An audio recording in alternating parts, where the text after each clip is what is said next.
Welcome everybody to Extreme Off-Road Silly Bills, and today we're dealing with a 1965 Morris Mini Traveller. Now this has 668 horsepower, 682 pounds-feet of torque from a 2 litre turbocharged inline-4 engine. The vehicle itself now weighs 1,493 pounds, and it now has off-road tyres, all-wheel drive and off-road suspension, and it can do 0 to 60 in 3.772 seconds, 0 to 106.067 seconds, and go to a top speed of 173 miles an hour. So yeah, this has about 634 horsepower more than it had originally, so yeah, it was hardly a quick car. It could only do about 69 miles an hour, so now we're doing well over 100 more than that, and it doesn't even weigh 10 pounds more than what it weighed originally. So yeah, very small, very lightweight car. Didn't have that much power, didn't have that much speed or acceleration, and yet now we've given it more power than a Ferrari Enzo. So yeah, and as you can see, even though the launch acceleration is pretty good, the speed is pretty good, even though the stat is on the way down. It's purely because I've had to tune it to get it higher than it actually is on that stat. And the braking is fairly decent. Obviously the handling is the big issue, because even though it's a longer car than the original Mini, it's still quite a short wheelbase vehicle, and it's obviously not particularly long either or wide. So yeah, I feel like it's probably going to struggle a fair bit, to be honest, and I doubt it's going to be anywhere near as quick as the MG Metro 6R4 from the previous episode, which blitzed its way into second place by a comfortable margin. So yeah, let's see what this classic car can do.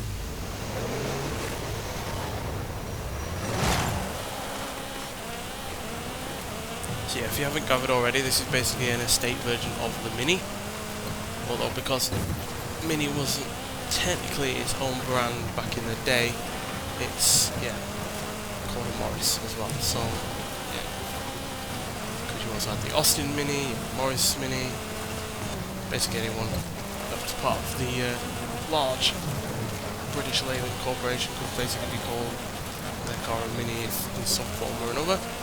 But one thing this car does have on its side is the fact it doesn't weigh very much, the fact it's very small, so therefore it's quite nimble.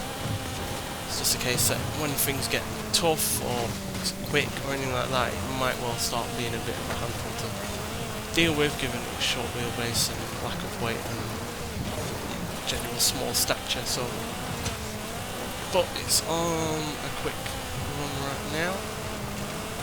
No major issues so far. Obviously this was front wheel drive originally. Yeah, it's keeping the power in check on the rear that is going to be the big issue. It's far heavier up front than it is at the rear, which doesn't really have much weight at all at the back there. Even the car generally doesn't have all that much of the weight, so yeah. Yeah, you can get this car by getting 20 points in the current festival playlist. It's not a new car to the Forza series by any means, but it is a new car to this game, so yeah, and I think it's well worth getting, because it's a bit of an oddity, to be honest. We don't have many estate cars in this game as it is, so to have a basically a city car version of an estate car is pretty unique in that regard. Yeah, it's a little bit bigger than a Mini, but it's still a lot smaller than a lot of other cars from the time. You've still got the nimbleness of a Mini, but all of the practicality of a small estate car. The Mini was hardly, strapped for space in the first place outside of its boot, so basically just giving it a bigger boot, really. So no harm in that whatsoever. No real understeer to speak of with this car, although because of the lightweight rear end, it is a little bit skittish at the rear. And remember, it never had power going for those rear wheels to start with, so it is a little bit of a big ass from the chassis and the like. Still getting up to more than 140 down there.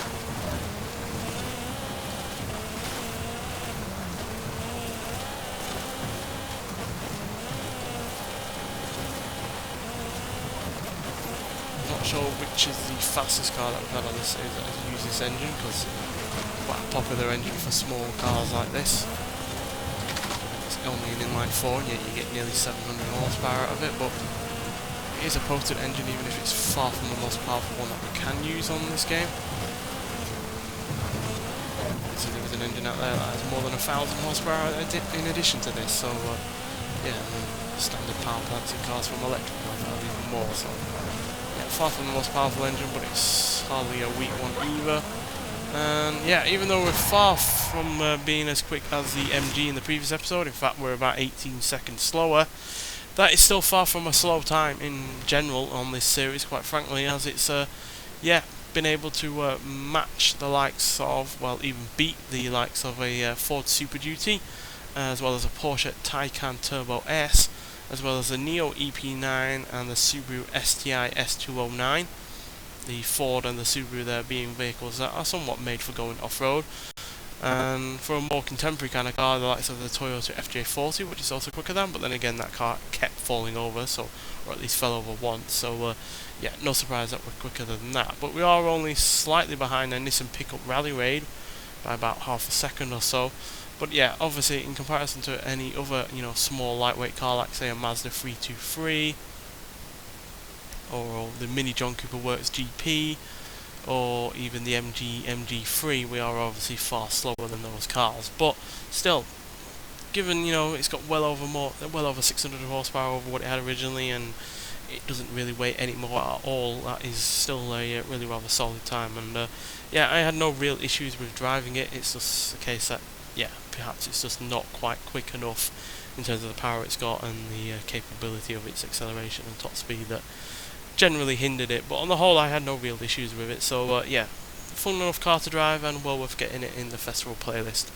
Nonetheless though, thank you for watching, and I'll see you in the next one. Bye.